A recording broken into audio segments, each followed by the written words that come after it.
Dobrý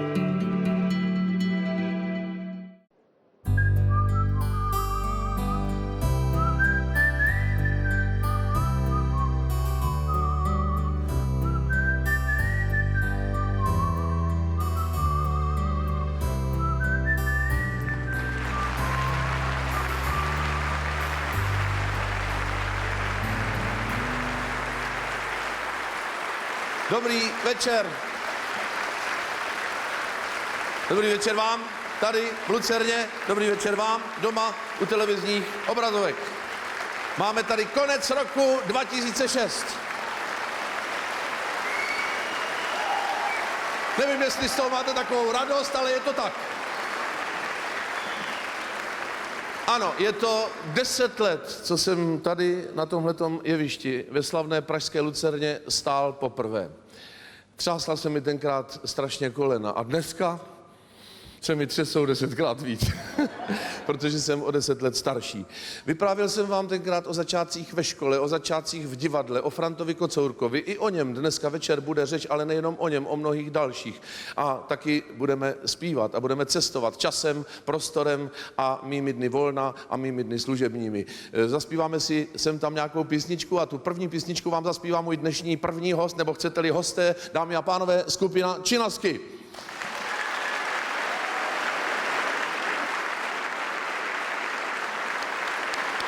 Činasky.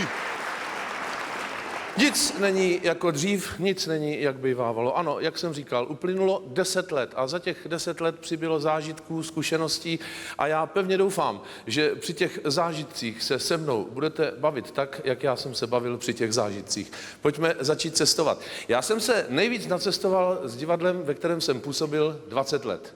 S brněnským divadlem Husa na provázku. My jsme cestovali na východ, na západ, byly to cesty velmi zajímavé a už jedna z prvních cest na východ, nejvýchodnější ze všech východů do tehdejšího Sovětského svazu, byla velmi poutavá. My jsme tam letěli 2 hodiny letadlem a potom z letiště do hotelu, který se jmenoval Centrální komplex Ukrajina, jsme jeli 6,5 hodiny autobusem. To bylo samozřejmě velmi dlouhé a my jsme hledali toaletu, nemohli jsme ji najít na pokojích, tak jsme se ptali té báby děžurné, co seděla na chodbě a ona řekla, máte to na pokoji? A my jsme říkali, ne, tam je jenom skříň, židle a postel. A ona řekla, podívejte se do skříně. Do dneška mám doma fotografii našeho dramaturga, který sedí ve skříni a ještě se sprchuje, protože tam bylo obojí. Oni to měli nádherně vymyšlený a musím říct, že se o nás krásně starali. Hned druhý den nás vedli na Rudé náměstí k mauzoleu. Řekli nám, že až půjdeme kolem toho katafalku, že musíme mlčet. To všichni dodrželi s výjimkou, jak jsem slyšel, pouze jedné naší významné umělkyně, která když procházela kolem toho katafalku, tak se nezdržela a řekla, Ježiš, to se nepovedlo. Tak tu zachránilo jenom to, že byla významná, ale to byly tenkrát, když jsme tam byli Dny československé kultury, tam byla celá řada významných umělců, tam s námi byla národní umělkyně, operní pěvkyně Marie Podvalová. Ta v tom hotelu, kde jsme bydleli si ve výtahu, zmáčkla péčko v domění, že jede do přízemí a sjela do sklepa a tam nějaký chlap házel uhlí a řekli, zděs nevazmožné, zděs Podval. A ona se mu taky představila a řekla, a já Podvalová. No bylo to tam krásný, ale my jsme se tenkrát v dobách našeho nevybouřeného mládí samozřejmě daleko nejvíc těšili na západ, nejzápadnější ze všech západů. Když jsme poprvé přijeli do Spojených států amerických, nás uvítala velmi stará dáma, která nám řekla, dobrý den, chlapci a děvčata, já vás vítám ve Spojených státech, žijí zde plných 102 roků, z čehož první 2 roky svého života si nepamatují.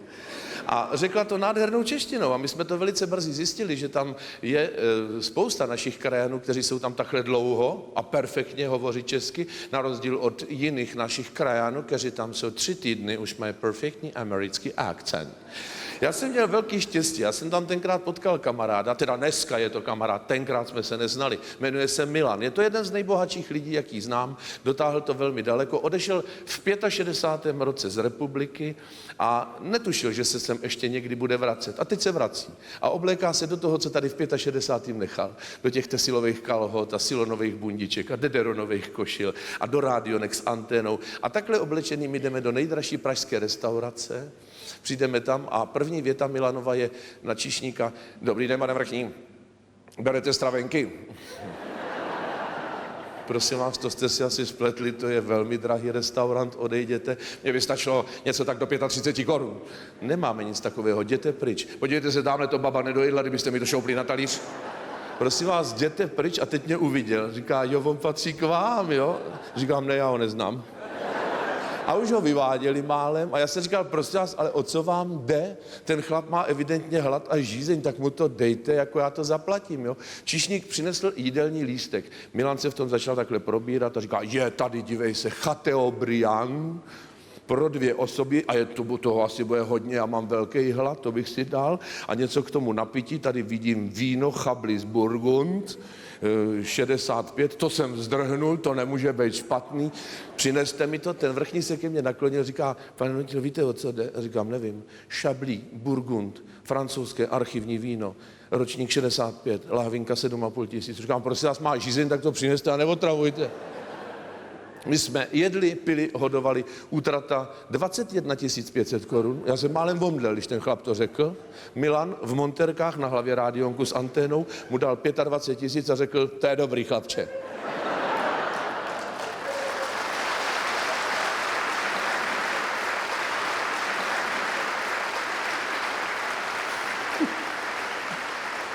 Ten vrchní se na něho podíval úplně vyděšený a říká, kde jste to vzal, člověče? A Milan říká, včera nám přidali ve fabrice.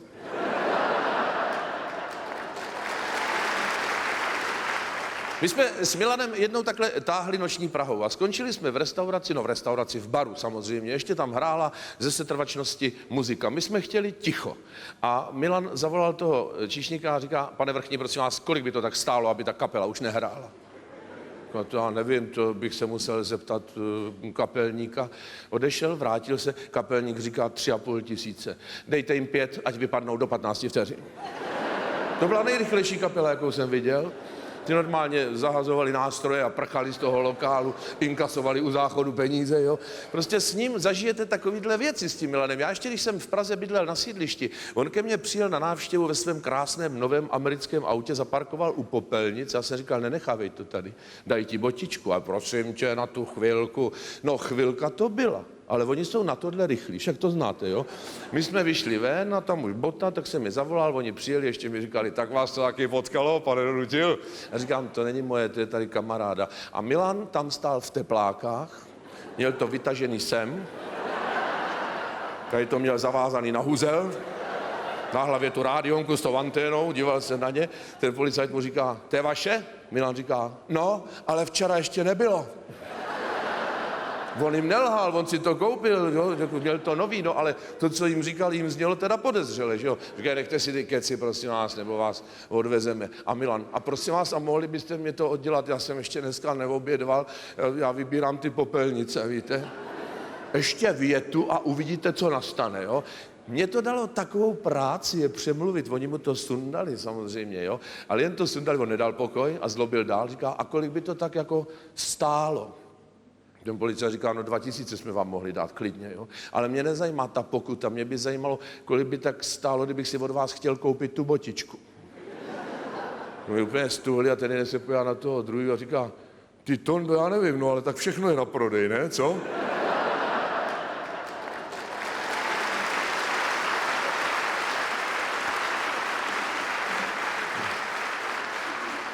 A navrhl, jo, říká, 4 000? Milan říká, tady máš 5 a dej mě to do kufru. Oni mu to složili do kufru a Milan druhý den parkoval uprostřed Staroměstského náměstí. Kolem jela policie, podívala se, říká, a botička, všechno v pořádku a odjeli.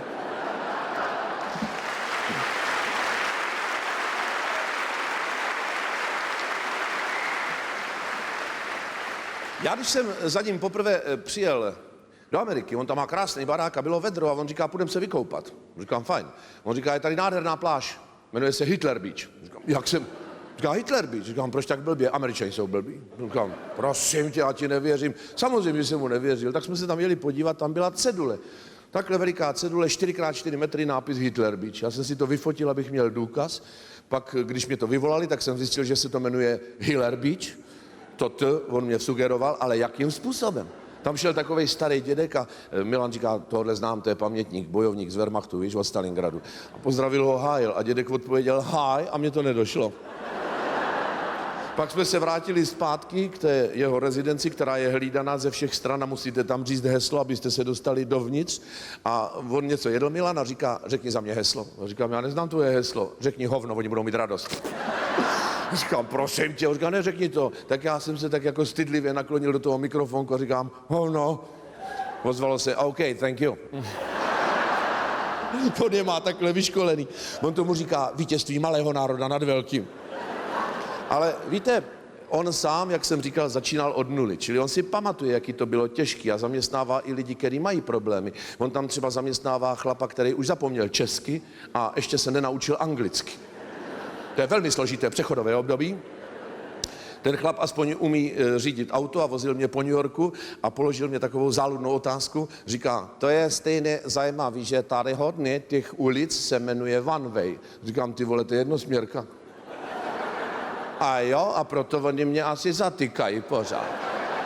Ty policajti po něm šli jak pouzeným, jo, a on to mydlil jednosměrkama a bylo mu to jedno. Vždycky, když ho zatkli, on skřížil ruce a řekl větu, kterou ho naučil Milan, please, klepetanou. Oni ho vždycky pustili, nevím, asi jim to znělo hezky. Podívejte, znáte to z vlastní zkušeností. Víte moc dobře, že když někam přijedete, je dobrý mít tam někoho, kdo to tam zná, s kým je sranda. To byl Milan. Ale já jsem vždycky při příležitosti cestování s provázkem měl po ruce Frantu Kocourka, o kterém jsem se toho hodně navyprávěl, ale pevně věřím, že o Frantovi zdaleka ještě nebylo řečeno všechno. My jsme vždycky spávali spolu na našem nejsexuálnějším pokoji číslo 325. Jednou ve Španělsku jsme spali v hotelu, to byl bývalý klášter, tam měli postele dřevěný nohy a Franta vždycky před spaním běhal po pokojích kamarádů a chystal nástrahy a já, protože jsem uvažoval stejně, jsem si půjčil pilku od techniky a nařezal jsem mu ty nohy u postele. On přišel, rozzářený, všechno se mu povedlo, říká, Miro, to bude rachot. Já jsem ho ani nevaroval, on skočil po hlavě do té postele a to byl teda rachot, jo. Ale on ani nemrkl okem a řekl, ať ti mě jako každý večer, Miro, a spal v těch troskách až do rána. On nikdy neskazil žádnou srandu, ale to též čekal od vás. My jsme tenkrát byli 3 týdny čerstvě ženatí. A já těsně předtím, než jsme usnuli, jsem si tak povzdychl, co pak asi dělají ty naše holky doma v Brně? A Franta bez jediného rozmýšlení, co by dělali, Miroslav, v posteli s cizíma chlapama. Já tě zabiju, co to meleš? A Franta, počkej mi, já ti to vysvětlím. Ženská, když chce, může ti být nevěrná mezi 2. a 3. poschodím, když jde vynést smetí a potká domovníka, když sedíš nahoře v obýváku, čučíš na televizu na fotbal, ona se vrátí spokojená a Argentina vede 3-1.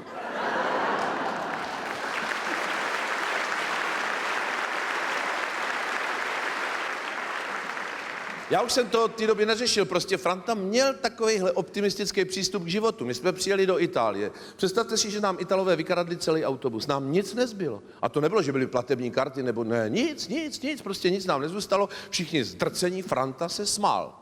Já jsem říkal, co je Frantu? A Franta, Miro, taloši okradli nás, my okradem taloše. Říkám, jak to chceš udělat? Budeme krást, Miro. Říkám, já neumím krást. Já taky ne, Miro, ale kvůli talošům se to rád naučím. Podívej se, já teď bouchám v uhelných skladech, to byla pravda, rozvážel uhlí. Mám tam ředitela, manželku, 2 dcery, všichni chcou džíny, u nás nejsou, to byly 70. leta, tady je jich plno, love nám ukradli, tak jim ukradnem džíny.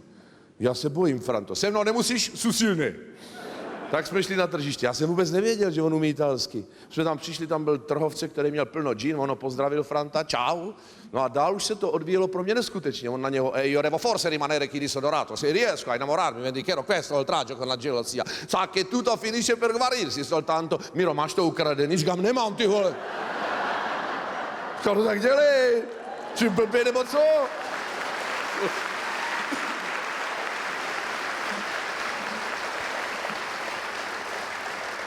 Říká, jak myslíš, že se dlouho s ním budu vybavovat? Ty si myslíš, že mám takovou slovní zásobu, nebo co?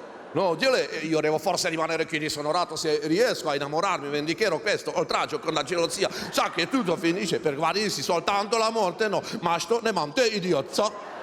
On neumí ukrást ani blbý 4 džíny, to, co u vás umí každý piccolo bambino, nezlob se, já si 4 vezmu. Pozdravuj rodinu. A ten vůl nám mával, normálně.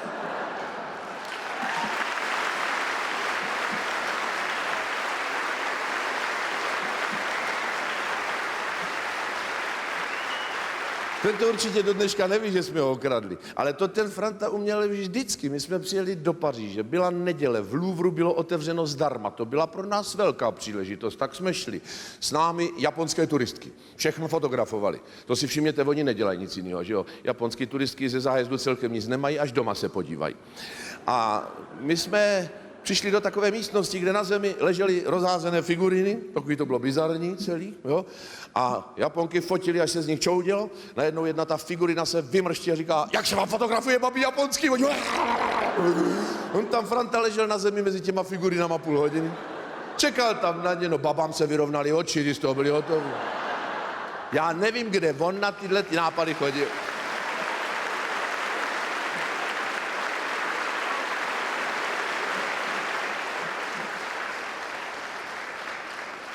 Jo, Franta Kocourek všechno dotahoval do konce, ale chtěl bych vám teď připravit další překvapení. To, že přišli 3 pánové, to ještě celkem nic neznamená, ale já bych chtěl, aby k těm pánům přišel ještě někdo, aby přišla mladá, krásná zpěvačka a zaspívala Frantovi krásnou píseň. Dámy a pánové, Iva Frühlingová.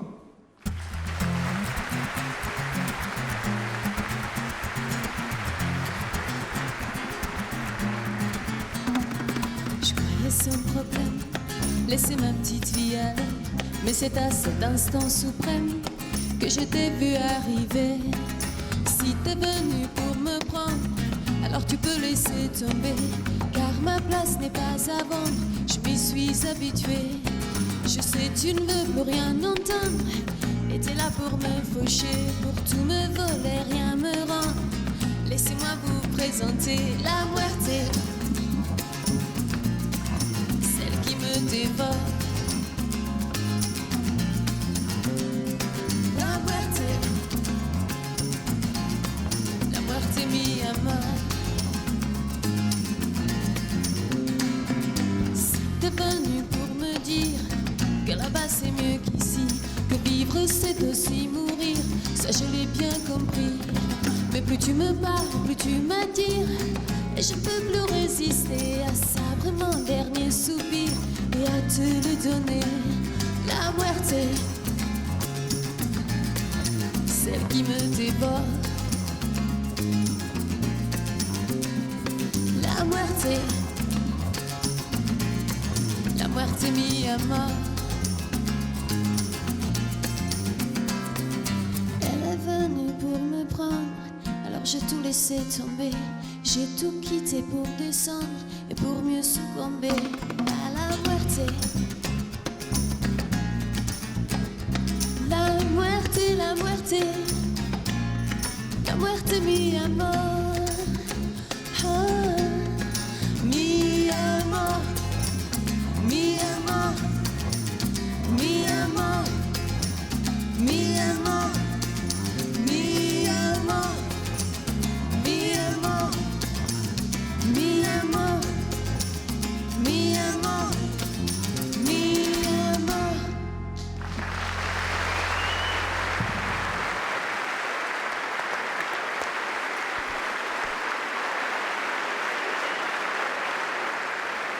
My jsme přijeli do Bulharska, bulharský primátor hlavního města Sofie nás pozval na oběd, to byla obrovská událost, ne, že soudruh primátor, ale že pozval.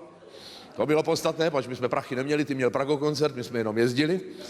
A když nás někdo pozval, tak nám vytrhl trn z paty a teď jsme tam seděli a neznali jsme ani slovo bulharsky.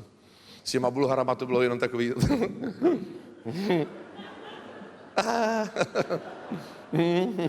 Dada.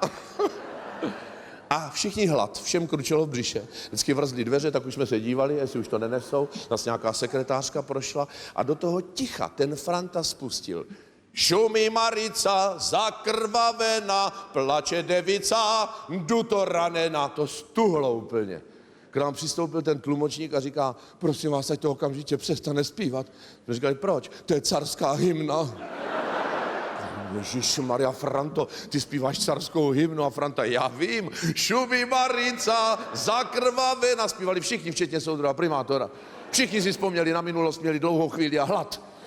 Jenom Franta věděl, kdy tu písničku může použít, ale my jsme to jídlo, když už jsem u toho, ty zkušenosti s tím jídlem na sebe nabalovali velmi obezřetně. My jsme přijeli poprvé do Itálie v roce 1971, měli jsme takovej hlad, oni to na nás viděli, oni nás vzali do pizzerie, to jsme tenkrát nevěděli, že je. My jsme tam přišli, oni nám přinesli mísu špaget s omáčkou pomodoro, během 2 minut byla v nás, přinesli druhou, sežrali jsme i tu, přinesli třetí, to už kuchaři se chodili na nás dívat, pak to ještě neviděli, takovouhle skvadru, pak přinesli 4., i tu jsme zlikvidovali, pak přinesli 5. mísu, to už jsme nemohli, no ale říkali jsme si, doví, kdy tohle zase přijde. Tak jsme to tam ještě napěchovali a oni začali nosit hlavní jídlo.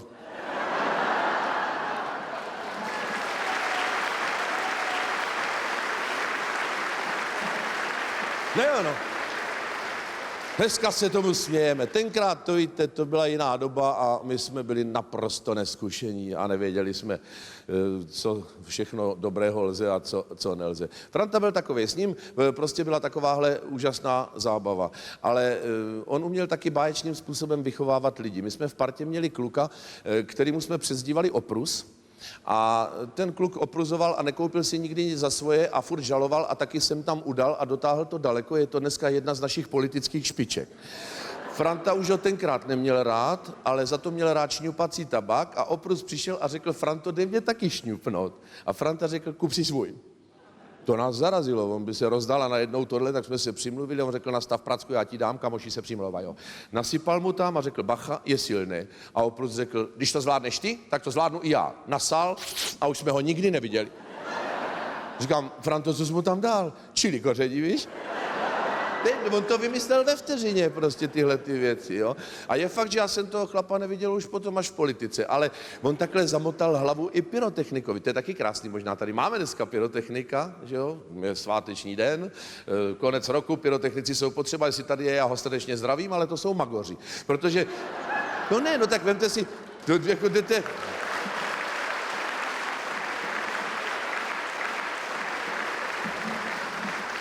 Jdete po ulici, ozve se výbuch. Normální člověk se lekne, že jo? Pyrotechnik ne, ten udělá...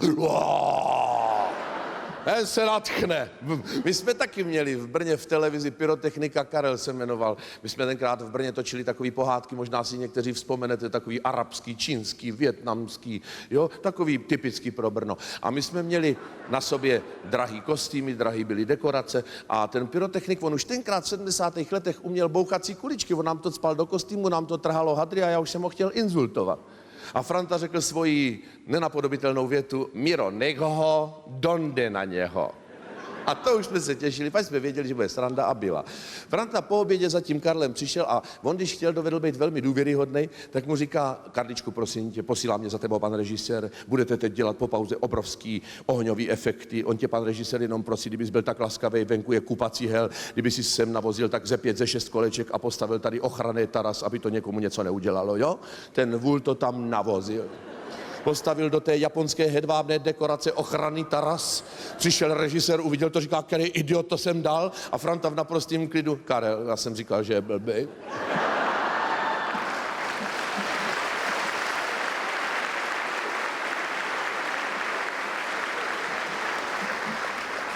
Zlikvidoval ho jednou provždy, chlapa jsme tam už nepotkali. Ale on takhle zničil i pyrotechnika, když jsme točili Tankový prapor, jo? Tam je scéna, kde já jedu na tanku. To jsem... Ano, je to památná scéna, já vím. Já jsem neměl na tom tanku jet, tam měl jet kaskadér. Kaskadér přijel, stoupnul si na tank, tank sebou cuknul, kaskadér spadnul, zlomil si ruku a jel donutil. Ale tam bylo podstatný, že tam byl pyrotechnik, ohnivý mužiček, nikdo mu neřekne jinak na Barandově a ten dostal úkol, měl střílet po tanku, od toho tanku se to mělo odrážet a dělat to jiskřičky. On to dělal hezky. Já jsem mu šel poblahopřát a on mě říká, že to bylo hezky, no. Já jsem si místo slepejch vzal ostrý a zásadně jsem mířil na tebe, protože kdybych mířil na tank, tak jsem tě určitě trefil. To je magor.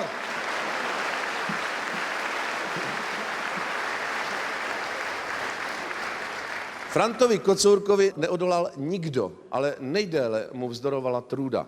Trůda se nemenuje Trůda, ona se jmenuje Eva a dělala konkurs na postavu Trůdy do inscenace Peca versus Čorba u nás v divadle. Potřebovali jsme tenkrát korpulentní dámy, přišlo 30 uchazeček, ona jedna z posledních a všem těm svým kolegyním uchazečkám řekla: Dobrý den, já se jmenuji Eva, vážím 137 kilo, má tady nekerá víc. Babi zdrhli a ona vyhrála konkurs.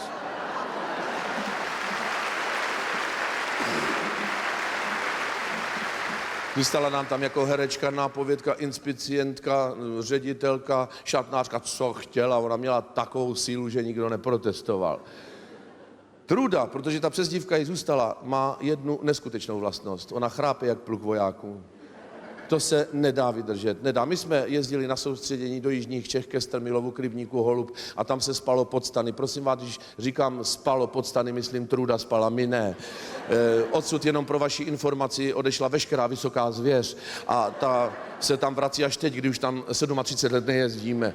A ještě velmi obezřetně, jestli ona náhodou není někde za stromem. Tenkrát jsme nevěděli, co s tím dělat, padaly různý řešení, například slovenský režisér Petr Košerhofer řekl radikální slovenské řešení: zabijeme ju. To nám přišlo velmi radikální a tak jsme vzdali zavděk českým řešením Franty Kocourka, který řekl: šlo nemí stan. Pak jsme jí šlohli stan, to nepomohlo, Franta navrhl: šlo nemí ještě spacák. Kromě toho, že Kocourek spal v teple, se nestalo nic zásadního. Ráno jsme se probudili a Franta řekl: hoši, donde na ňu? A už jsme věděli, že jo. A za týden jsme byli tady v Praze na zájezdu, spali jsme v hotelu na Žižkově, takový podivný hotýlek a nad ránem, kdy se vám tak jako sny mění ve skutečnost a opak taky bývá někdy pravdou, mně se tady objevila takhle hlava indiána, já jsem nevěděl, jestli to je sen nebo skutečnost, tak jsem řekl: dobrý den, co chcete? A on mě říká: nič, my jsme tublatanka. Říkám: co jste? Tublatanka, my jsme slovenský Big Beat, počúvaj, my máme problém, vieš, nevieš o nejakom peknom, vieš čo, my sme mali babí, rozumieš, a s tými babami nás nechceli pustiť nikde do hotelu. Teraz už sme našli tento hotel, kde by nás aj s tými babami pustili, ale zasa nemáme tie baby, lebo utekli, nevieš o pekných babách? Tvoj kamarád nám povedal, že by si vedel. Já jsem se podíval, viděl jsem, že Franta tam není, to nám stačilo, říkám: hoši, jasně, dveře 147, tam spala Trůda, a s ní naše kamarádka, kostýmérka Růža, jo? Čili úžasná dvojice. Hoši tam vešli, byli hrozně nadržení, tam byla takováhle duchna obrovská. Oni si mysleli, je jich tam 6. Vlítli do toho po hlavě, no to bylo, jak když probudíte grizzlyho ze zimního spánku. Ta je domlátila do modraz, přeházela jim obsazení v kapele, kluci vybíhali a řvali: počúvaš, a toto jsem v životě neviděl. To byl Moby Dick, alebo čo? Pre Krista Boha, pozdravuj toho tvojho vypečeného kamaráta. A Franta stál v rohu, smál se a říká: vidíš, to i na Trudičku došlo.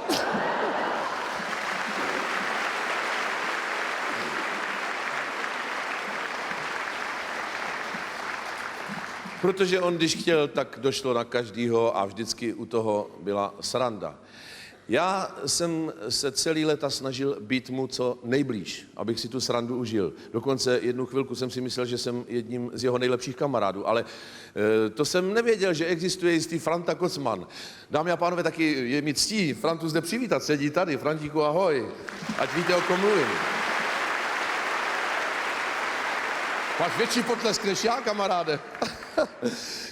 Franta Kocman byl osobním asistentem Franty Kocourka, sjezdili spolu 1000 kilometrů, znali se, jak jeden druhého lépe znát ani nemohl. My se poprvé potkali ve Valašském Meziříčí, tam jsem poprvé Kocmana uviděl a oni měli auto tenkrát a po svým vystoupení jeli do Brna, stejně jako my s provázkem, my jsme tam měli taky vystoupení, ale měli jsme jen autobus, jo. A já jsem šel za kamarádem Kocourkem a řekl jsem mu: Franto, vzal bys mě do Brna? A Franta jako vždy naprosto přesvědčivě mě říká: ty, Miro, o tom já nerozhodu, to musíš za Kocmanem, to je velitel zájezdu. Víš, když on řekne ano, tak klidně můžeš jet, seš můj kamoš nejlepší, tak co ti budu říkat, ne? Tak já jsem šel za Frantou Kocmanem, kterýho jsem neznal. Říkám mu: Franto, prosím tě, vzal bys mě do Brna? A ozvalo se: co sam dolezeš, ty blbečku potroble, já jsem ti v životě neviděl, tě vidím prvně v životě a potroubenče lezeš za mnou a ptáš se mě, jestli tě vymu do Brna. Tam si za Kocorem, si to dohodni, ty vole, jeden, a až ti Kocor řekne, že jo, tak potom teprve s tím já budu souhlasit, ne? Já si říkám: Kocorko, ty to je magor normálně. A Franta Kocourek: ne, on je skromný, Miro, víš?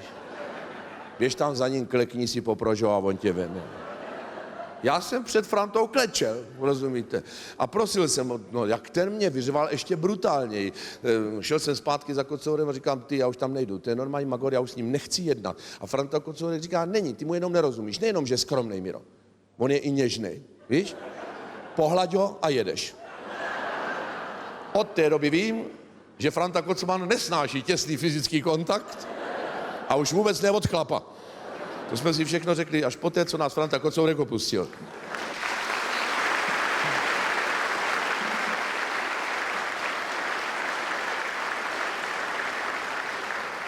Franta Kocman mě prozradil, to víš, on byl psycholog, rozumíš, on viděl, jak jdeš, jo, tak říkal, pozor, jde Mira, ten bude chtít do Brna, počkej, já ho pošlu za tebou, ty ho pošleš za mnou, budeme si ho posílat a uděláme z něho blba.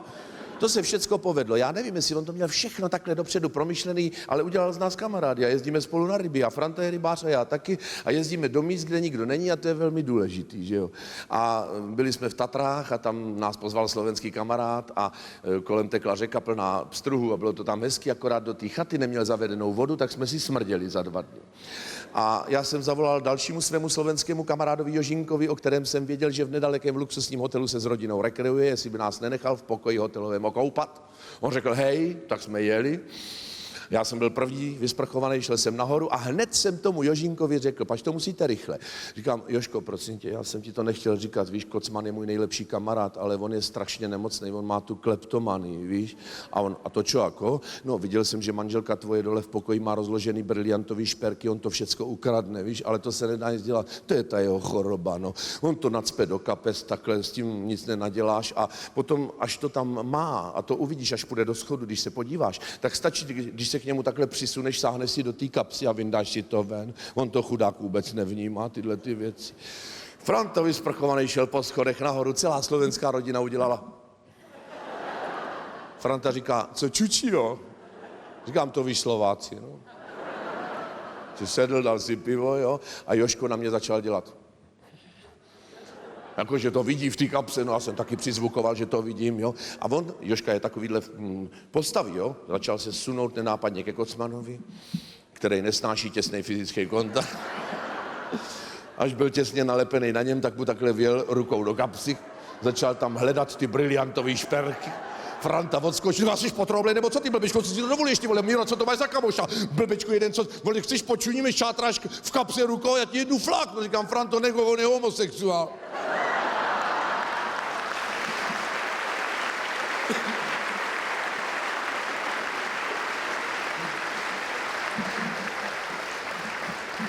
Oni si to kluci o sobě do dneška myslí, že, jo, že jeden je kleptoman a druhý je homosexuál, já to nebudu jim vymlouvat, Franta si měl všimnout té početné rodiny, která tam seděla. Ale my se takhle cvičíme od rána do večera, to je nádherný. Tohle nás prostě Franta Kocourek naučil, to nám tady zanechal. Cvičit se takovýmhle způsobem. My spolu dokonce jezdíme do Lázní, do Třeboně, tam léčíme svoje stará kolena ve společnosti našich starých spolupacientek, protože tam nepotkáte nikoho jiného a zase je čas na ryby. Jednou jsem tam byl o 3 dny dřív, Franta se někde v Brně zpozdil, přijel a on je pinklich, on musí mít stejný pokoj. Když ho měl jednou, už ho musí mít po druhý. Já jsem to věděl. Jsem se domluvil s tím recepčním, Franta se ubytovával a recepční říká, pane Kocmane, bohužel váš pokoj je obsazen, bydlí tam pan Holoubek. Počkej, co to mileš, jaký Holoubek, jako, kdybys mě tam dal kuřátko, neřeknu nic, ale Holoubka mě tam necpí, chlapče. Ne, vy mě nerozumíte, to je starší pacient, pan Holoubek, 87 let. Jo, takhle, jako přestárlý holub, dobře. Chlapče, okrožkuj ho, ať si letí svou cestou, jo? Ne, vy mě opravdu nerozumíte, my už nemáme místa a v tom už já jdu ze schodu a říkám, Franto, to je co? A Franta v Čeči mi tam šoupli nějakýho holuba na cimru, ten mě tam bude vrkat před večerkou, já na to nejsou zvědavý, já jedu dom. Říkám, neblbni, berou candáti. Jo, no tak to zůstanu do zítřka, jo?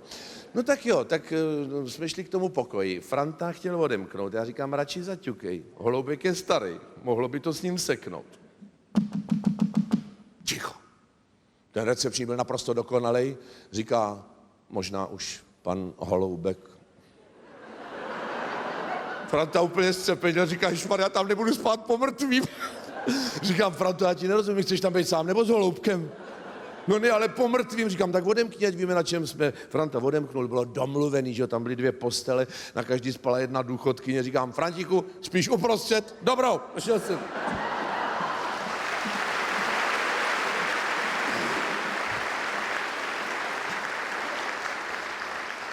Jenomže to musíte čekat okamžitou odvetu. Ráno v 5 hodin u mě na pokoji. Říkám, jasně, Franto, já se omlouvám, promiň, běž si lehnout. Franto, prosím tě, já se ti omlouvám za ten včerejšek, běž spát, pro Boha. Ježíš, běž si lehnout, stáváme až v 8, je 5 hodin ráno. Ach jo, otevřu, tam taková dáma. Dobrý den, mistře. Už její první věta byla velmi zlá. Říká, nebudím. Říkám, milostivá paní, není to nejlepší hodina, co si račte přát. Mně k vám z mého balkonu nad vámi, na váš balkon pode mnou, upadl kartáč. Říkám, pojďte si ho vzít. Baba tam vlítla, ale jak tam mě projela pokoj, jestli tam není někdo, kdo tam nemá být, jestli tam není něco, co ona tam nemá. Našla kartáč na balkoně, nevím, kde se tam vzal. Když odcházela, otočila se ve dveřích a řekla, a Kocmanova švédská trojka vám přeje dobré jitro.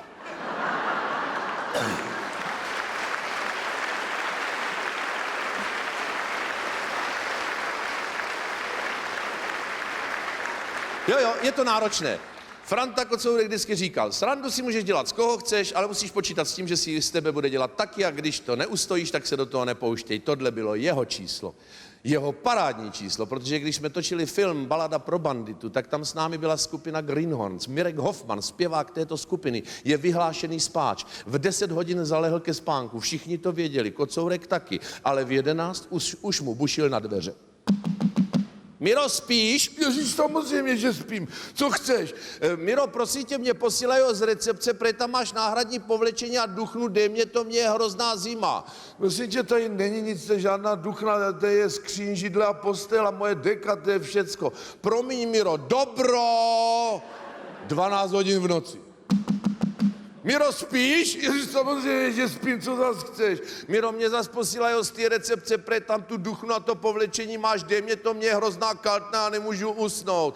Já ti řeknu, co tady mám. Já tady mám sekírku a tu ti zatnu do hlavy, ty parchante. Jestli se ještě jednou vlezeš. Sorry, Miro, dobro! 1 hodina v noci. Miro, spíš? Tak klidně spí, už se to našlo. Moment! To není pointa. To byste Frantu Kocourka podcenili. Depak, 2 hodiny v noci. Šílený Hoffman se sekírkou letí ke dveřím. Ty hajzle! Otevře dveře, tam slečna z recepce. Pan Kocourek vám posílá náhradní povlečení, prý vám zima. To je pointa!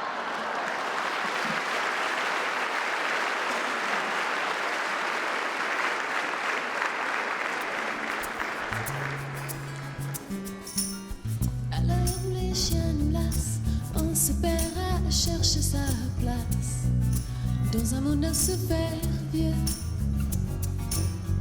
À l'heure où tout se détache, je m'attache et c'est tant mieux. C'est où tu veux, quand tu veux.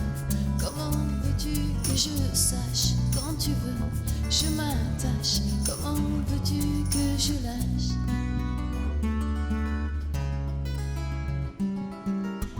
À l'heure où tout se dévoile, prêt à tirer sur mon étoile, je me brûle à petit feu. Quand j'opère mon idéal, tu me ramènes et c'est tant mieux. C'est où tu veux, quand tu veux. Comment veux-tu que je sache quand tu veux?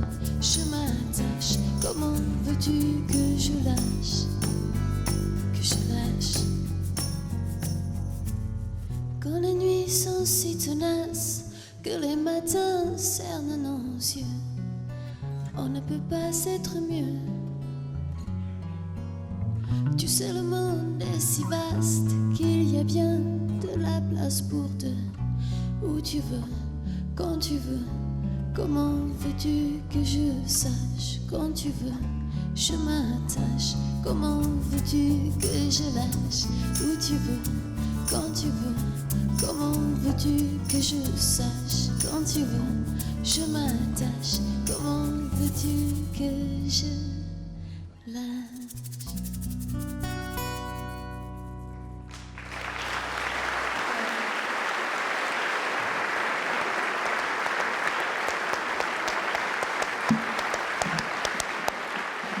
Tak to byla Iva Frýligová.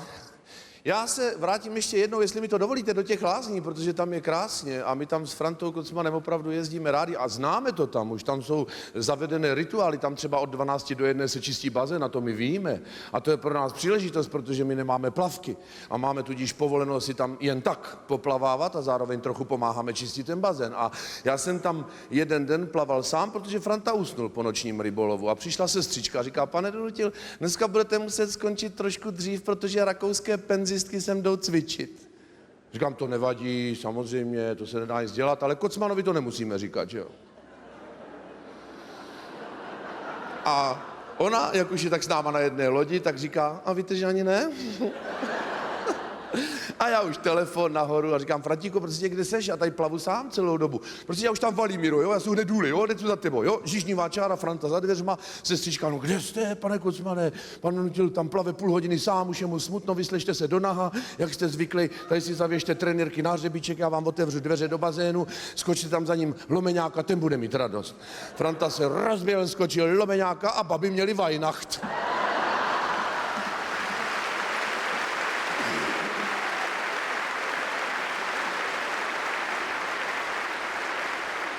Tam se ozývalo jenom großartig, fantastisch, unglaublich. Lidem se má dělat radost, nedá se nic dělat. Já jsem říkal, že jezdíme na ryby do míst, kde nikdo není. To je velmi, velmi důležité. Já jsem celý rok mezi vámi, je mi velmi dobře, ale čas od času musíte udělat odbočku někam, kde je ticho, teče řeka, berou ryby, mlčí Kocman a přesto se tam dějou věci. Například přijede chlap z Břeclavy, to poznáte hned podle státní poznávací značky, že jo. Vyjde z auta, v ruce drží flašku slivovice a už z dálky volá, tož chlapi, dáme si spolem šlivovicu. Říkám, Franto, na tohle já nemám náladu, já jedu domů. A Franta, co blbneš? Co bys jezdil dom? Ať jede dom von. Dělej hluchoněmýho a jede. A už to máme domluvený, jo? A ten zase. Tož se ptám, dáme si spolem chlapi šlivovicu. A Franta, neřvi, prosím tě, když on je hluchoněmej. Tož to jsem nevěděl. Tož aby i on z toho něco měl. Dáme slivovicu. Já jsem vstal a začal jsem dělat brn, brn, brn, brn. Brn, brn, brn, brn. On se tak na mě díval, říká Frantovi Kocmanovi, synku, co to dělá? A Franta se by dělal, je hluchoněmej, no. Navíc je notorik, víš? A má sílu v paži, on ti čapne tu šlivovicu, už ji nikdy neuvidíš. Ti to by byla škoda, ty je archivní, já udám do auta a vrátím se, jo? Přišel a furt mě očumoval. Říká, synku, poslouchaj, to není Donutil? Franta říká, ne, to je jeho blbé brácha. A on neslyší? Ne, vůbec. Ty, synku, tož to já ti tež něco řeknu. O tém jeho bratrovi, víš? O tém hercovi. To ti je sviňa. Ten chlaště jak duha. On kolikrát tady leží s hajným, za kterým jezdí schlastaný svůj, ležá přes cestu, ani traktor nemůže projet. Ve mně to vřelo. Já jsem měl 17 let zákaz alkoholu a teď takovýhle pomluvy říkám, no to ne, ale nepokazím to. Tak jsem vstal a pokračoval jsem brm, brm, brm, brm, brm, brm. On se na mě podíval a říká, já ti dám brm, brm. Tam si řekni bratrovi, hercovi, rozumíš? Ten má peníze a ti koupí brm, brm. O vás je to známé, celá rodina chlaštěte, tata chlastají, mama chlastají, starý otec, stará mama, všetci chlaštěte a já to mám z Břeclavy sponzorovat, nebo co? Já jsem to nevydržel a jsem vyletěl, říkám, ty hajzle břeclavský. On,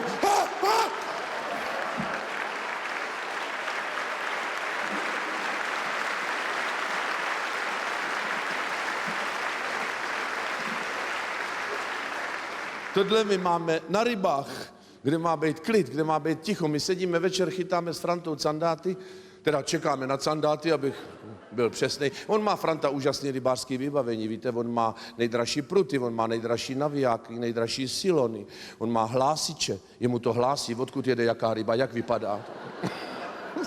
To nemusím rybářům vysvětlovat, to je spíš tip pro manželky, a když je záběr, tak to třeba udělá. To je moment, kdy z každého rybáře Kocmana nevyjímaje se stane magor. Takhle mám lasti, mámo seknou, Miro, teď jo, říkám, počkej, vydrž, tak on popojede, otočí si rybičku, pak ho sekne, to nevydrží, takhle mám lasti, ty vole, ten jede, Miro, ten valí, Miro, kam vede šňůra, já říkám, Franto, klesu, já jsem to nahodil tady do tuňky, jak oni běvávají, já říkám, já nevím, kam jsi to nahodil, ale vede to klesu a dívám se a tam jelen, 14 terák. Franta je jediný rybář na světě, který chytil jelena na udici. To se nepovedlo nikomu, ten jelen se šel napít do míst, kam chodil každý den. On nevěděl, že tam Kocman má nahozeno. Omotal to takhle tou ťapkou a vlekl mu to k lesu, no. Franta má drahý silon, čili on mu de facto odmotal auto.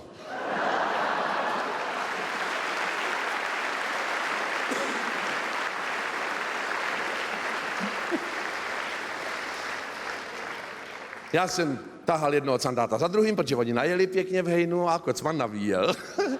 Za 14 dní jsme tam přijeli, že jo, a já už jsem byl připravený, tak jsem tam bodnul cedulku, tam bylo napsáno, Jelene, pozor, tady chytá kocman.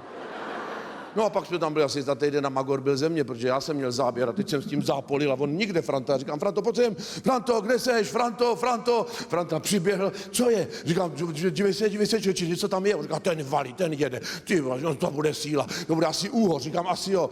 Kde pak úhoř? Víte, co mi tam přivázal? On mi tam přivázal to, co občas dostáváme, takový to zlatý zrcadýlko Titi, jo. Říkám, teď mi to zrezaví, získej si další věrožka.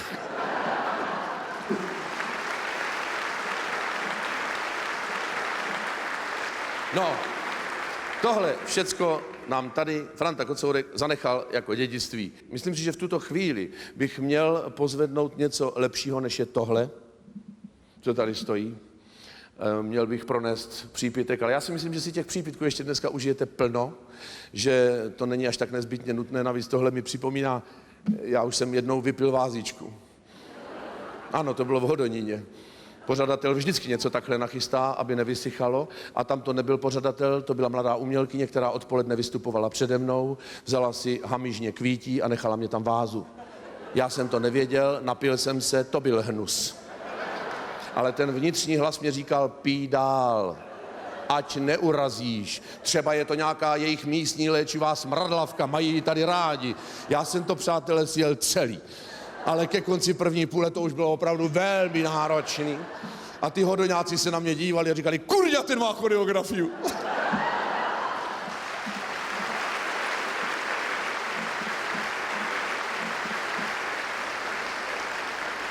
Tak já bych vám přál, abyste si pro zbytek dnešního večera, dnešní noci vytvořili tu nejlepší vlastní osobitou charakteristickou choreografii a abyste se protančili, pokud je to možné, do toho příštího krásného roku.